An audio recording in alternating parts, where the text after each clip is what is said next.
Alamal and welcome to this week's episode of TulipTV. I'm Barbara Arnold, and this week I'd like to talk about the difference between healthcare in Canada and the Netherlands. As you all know, in Canada you pay a monthly premium for your healthcare, and for that you get some medical services paid for, of course not your physiotherapy or your dentist. You have an option to buy additional insurance for that. In Holland, it's quite similar as here. You pay a monthly fee, but you also have a deductible, kind of like your home insurance here. So when you make a claim, you have your deductible first. The deductible in Holland is changing in 2013 to $350 a year, which is quite the topic right now in Holland. Furthermore, the difference is that you also have different subsidies that are kind of based on either your income, or if you are permanently ill with a chronic disease or you're handicapped, then you can have some subsidies and perhaps have a lesser monthly payment. Other than that, the differences are that in Holland the hospitals are usually privately owned, while here in Canada or in BC most of our hospitals are owned by either a religious company or a corporate company or a university, or sometimes even the government. So some differences, but not that much. The big difference is the deductible. And here is what's coming up next on TulipTV.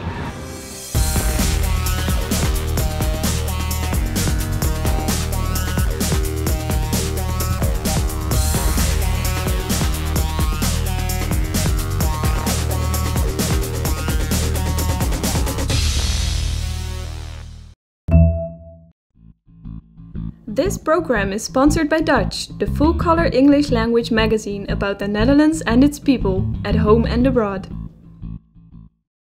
Canada to Lief is the online community for the Dutch living in Canada and the Canadians living in the Netherlands. Canada to Lief, wherever you live.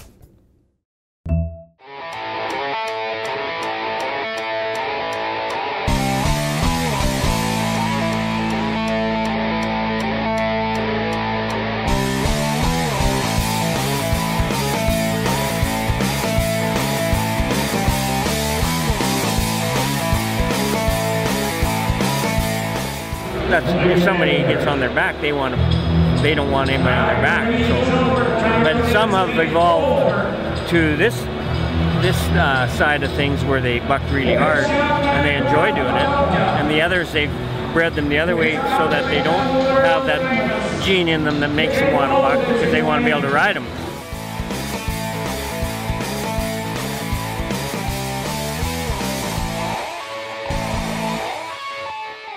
So they know where the horse carries his head farther, closer to the ground or up higher.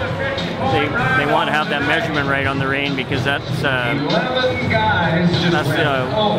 helps them to hold on where that rein is measured at. If they measured it too short, the horse might tend to pull them over the front, and if they measured it too long, then they can't do what they say, get under the rein, because it's up too high in the air.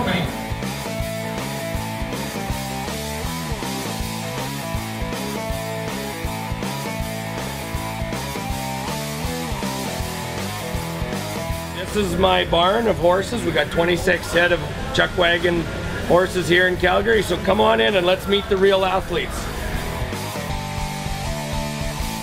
This will be my 21st year of driving chuckwagons, and my father started back in 1960, 68, 67, actually driving chuckwagons and chariots. The chuckwagon racing is very close and competitive.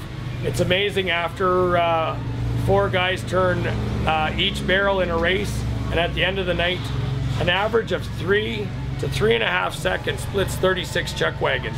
It's really incredible how that all comes to play.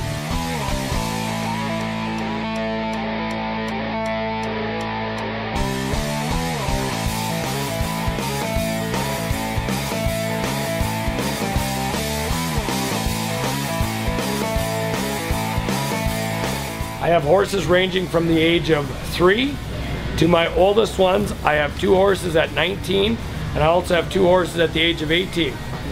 And so the older horses are along for a lot of, for the encouragement of training new horses, educating them, where they are a little bit slower, but the young horses, they're fast, but they don't understand what they're doing in the program. So I like to team them together so that the horses get a really good chance to really do their job well. And the old horses, they still like to run and showboat a little bit over the young horses. This here is definitely my favorite horse of the barn. His papered name is Flying 9-0. Flying 9-0 is a 10-year-old horse. However, Flying 9-0, his career is getting close to be ended. This is absolutely devastating to me. This horse is immaculate. He gave me 7-day monies last year. He has never had an issue in his life. It is one of these act of gods that this horse now is he'll be retired from what he really loves to do. He is by far the best horse I've ever owned in my life in 21 years.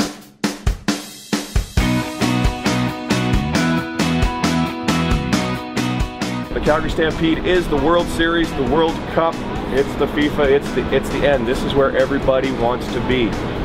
We're giving out $1.15 million in prize money. We give out day money every single day that the races are on. The top 36 drivers that are here with us will run every night for 10 nights. Top money is $6,000 a day, bottom money is $1,900. So in theory, if you were to attach 4 miniature horses to this wagon and come in dead last every day, you're still gonna get $19,000. The Calgary Stampede has 7,000 people working on this. 2,000 of those are volunteers like myself. And this is what we do. We are very Calgary. I grew up in this town, this is my town. We volunteer. The 88 Olympics, that was another fun event that was successful because of the volunteerism of this city.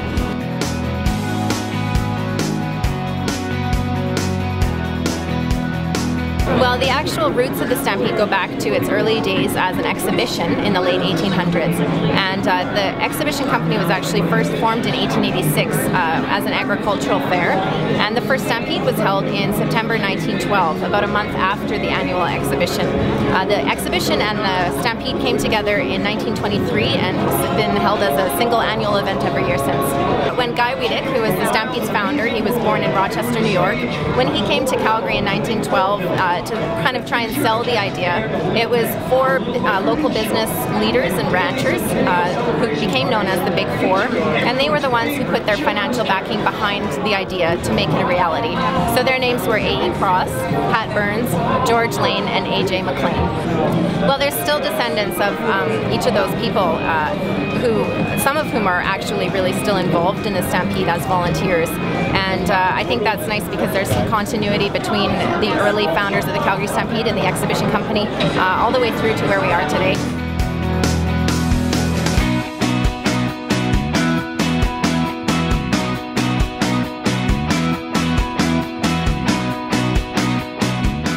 So hi everybody, so my name is Hugo van Jolen and I'm from the Netherlands visiting the Centennial Stampede.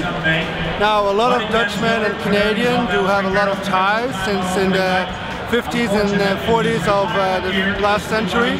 A lot of Dutchmen came to Canada to live, a lot of farmers come there. I even have family living in Canada. And as I'm working for KLM Royal Dutch Airlines, we are trying to get as much people from the Netherlands to Canada, particularly in winter time, as summertime is such a wonderful destination. We're going to keep spreading the word on how great the mountains are here. You can ski, do all these kind of winter experiences. So it's great to be here. It's great to see everybody in the Centennial Stampede.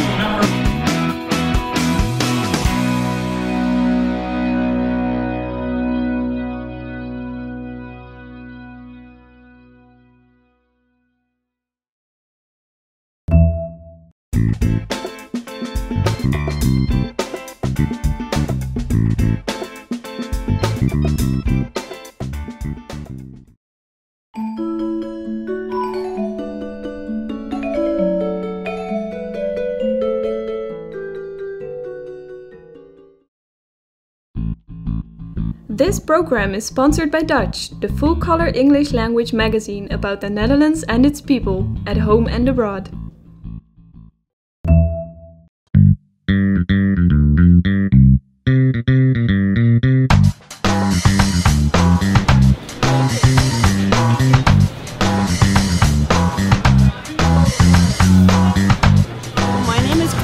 van der Lieck. My husband Jan and I, we own Oyama Sausage. We've been here in the public market for 11 years. Originally from the Okanagan, from Oyama, where the business started. My husband is half Dutch, half German. He's an immigrant to this country for about 26 years ago. And we make in excess of about 400 different products at varying times of the year, and that's what we do. Our Dutch specialty is Rookworst, Gelderse Rookworst. It is a wonderful cooked and smoked sausage, very mild. We serve it here in the showcase. It is delicious served with kale. It's the traditional way to cook it in Holland. It's just a fantastic winter meal to have the rookworst cooked in the kale. Rook means smoked in Dutch, right? And so it's basically a smoked sausage.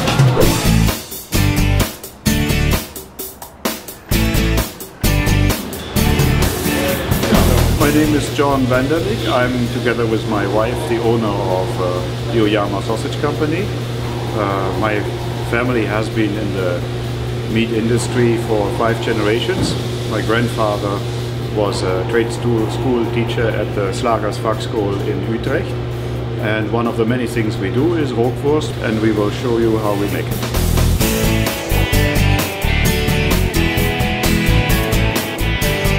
Actually, for Rookworst is meat, and then it needs spice. Rookworst can be made with a number of seasonings. We make 2 varieties. For the one that will be just cold smoked and kept raw until it's cooked at home, we use salt, a little bit of mace, and excellent quality white pepper. That is all the ingredients that it requires. It is better to shake up the ingredients so they mix well with the meat.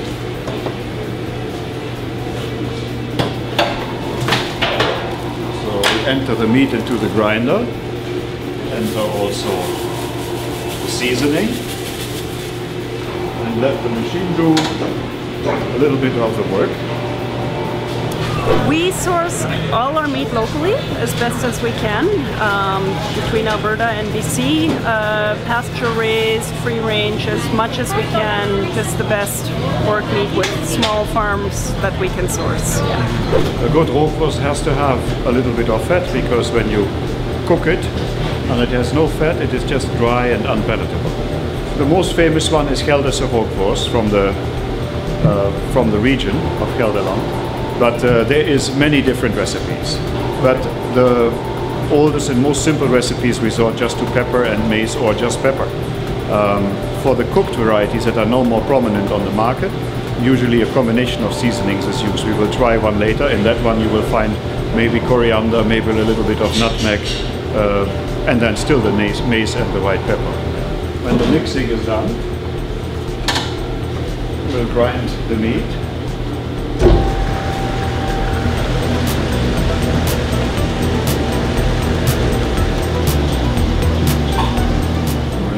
Ground. We still should give it another turn of mixing, which we do in this machine.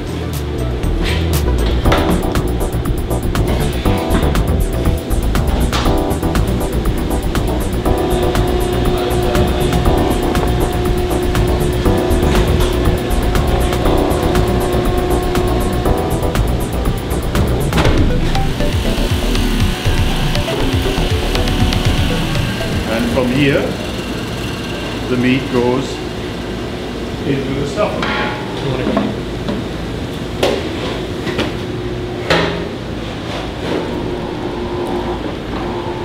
So the casing is put on the stuffing on. It's a natural hog casing.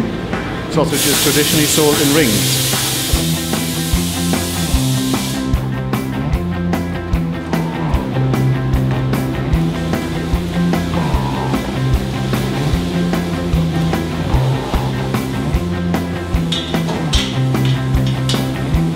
Once the sausage is on rings and put on smoke sticks and goes into the smokehouse, we'll have a look at the smokehouse so we can see what that looks like.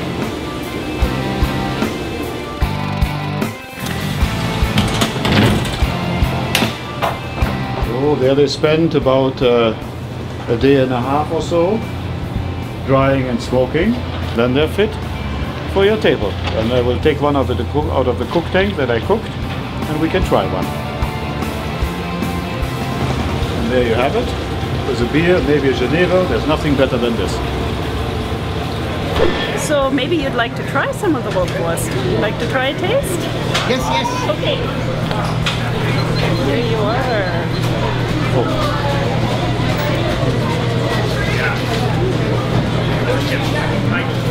Excellent. There are smoked, uncooked versions, which would be, softer, more like a Midwest. There are these cooked versions. It's like anywhere, any country in Europe, you will find versions of. Each town may have a different version, or each area may have it slightly different in seasoning and how it's prepared. But this one is pretty traditional.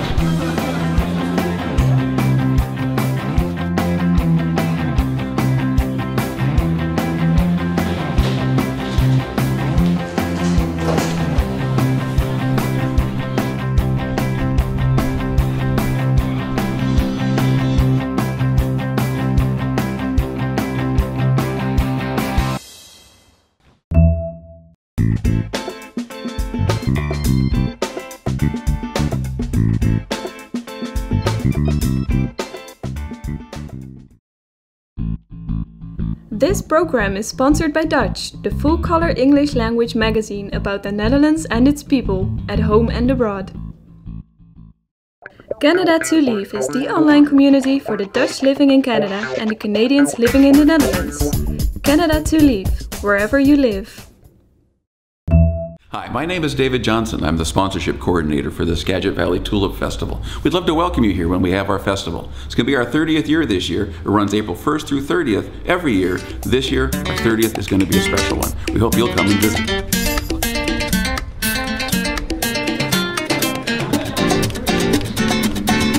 I'd like to show you some of the artwork that we use to advertise the festival, and also show you some maps about where people come from around the world. Last year we had visitors from 49 of the 50 American states, several Canadian provinces, and from 77 countries around the world. I'd like to show you some more, but it's more important if you come and see us. April 1st through the 30th. We're only 75 miles south of Vancouver. We have a map that we put up on April 1st every year. As you can see, it has the entire world as well as the United States. We missed Mississippi for some reason this year. We hope to pick it up this year, or next year in 2013. As you can see, we had visitors literally from around the world. One day, and I was in the office, and one Saturday in April, I had a guest come in from Greenland, one from Australia, and one from Hong Kong, all in one 30-minute period. The festival has activities all over Skagit County. Probably the highlight is when people come to visit our 2 display gardens. They're run by descendants of people who came originally from Holland. We have the Dagodi family, they run Tulip Town, and we have the Roosen family, they run Roosengarda. They're both display gardens, they both have acres and acres of tulips, daffodils, irises, color you can't imagine. So those are just 2 of the main things that we have here. We have a street fair the 3rd weekend in April, which draws people from throughout Washington, Oregon, Idaho, and southern BC.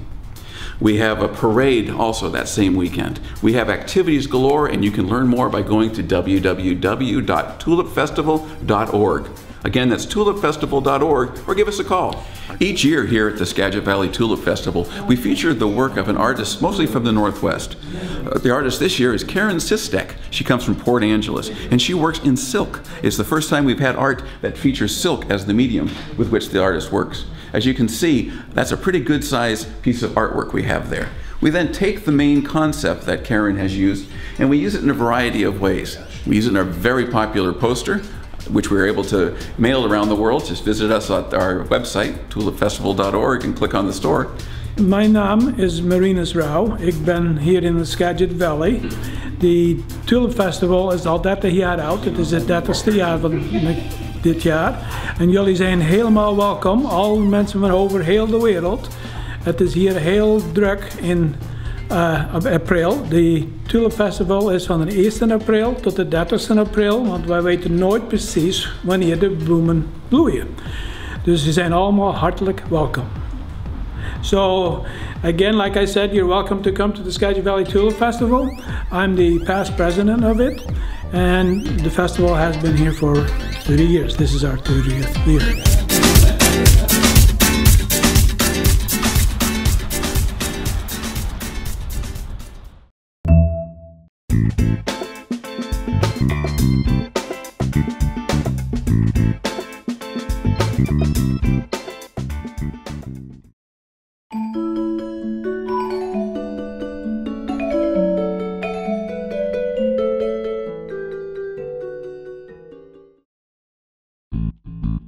This program is sponsored by Dutch, the full-color English language magazine about the Netherlands and its people, at home and abroad.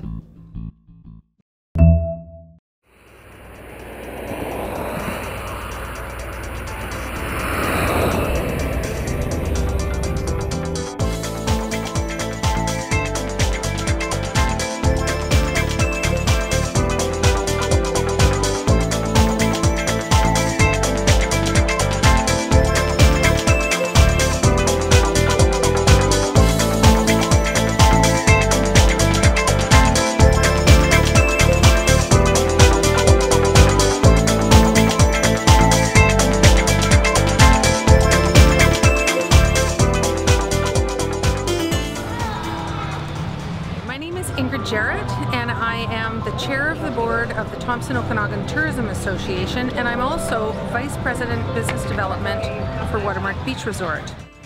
Thompson Okanagan Tourism is a large region in the center of British Columbia, and the South Okanagan is a young, burgeoning area filled with wineries, golf, beaches, and beautiful, beautiful culinary and agritourism developments. We're standing here at Watermark Beach Resort, which used to be a historic packing house. It was a small community and very rural in nature.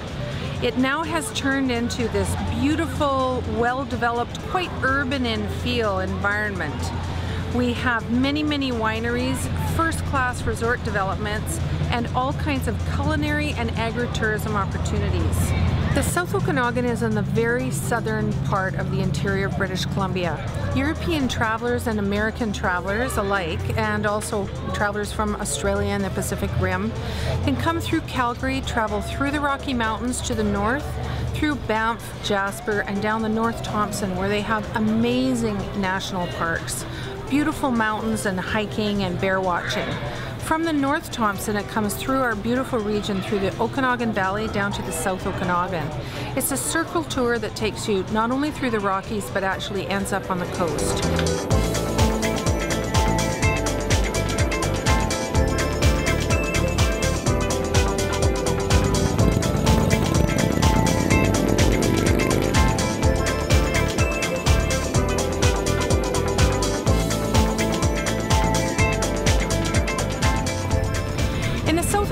One of the things that is really unique is how close everything is to each other. So you can have a 3-day trip or a 5-day trip and you really feel that you've been away for a week or 10 days because there's so much to see in between. Most of our wineries and our resorts and all of our tourism developments are actually owner-operators. So there is this person that tends to the guest experience and guides you personally through what it is that they love. So we have little miniature railways and boardwalks walking throughout the desert, very rare birds and flora and fauna that you only find in a desert environment like this. In the summer we have very warm, beautiful weather in the beaches that you can see behind me, and we have outstanding skiing, lots of powder snow in the winter, and you don with all kinds of quad lifts and family skis where it really is very, very close to the communities that we have. So Ingrid, it sounds like a perfect life? It is a perfect life in the South Okanagan. I've lived all over the world and traveled, and when it comes right down to it, this has a little bit of everything. The fall and the spring are beautiful seasons. The summer is about 3 months, spring and fall are 3 months each, and winter is 3 months. We golf in the winter and we golf in the summer. It's very dry, beautiful, warm climate. And you can play all seasons, winter, spring, summer, and fall. Come and visit the Thompson Okanagan, the supernatural British Columbia. Well, that wraps it up for this week. We hope you liked this week's episode of Tulip TV. You can watch us on YouTube, follow us on Twitter and Facebook. And remember, we solely rely on viewers like you for sponsorship and donations. So please go to our website, www.tuliptv.com, and click on donate if you enjoy our shows. We hope you have a great week, and we'll see us again next week. Tot ziens!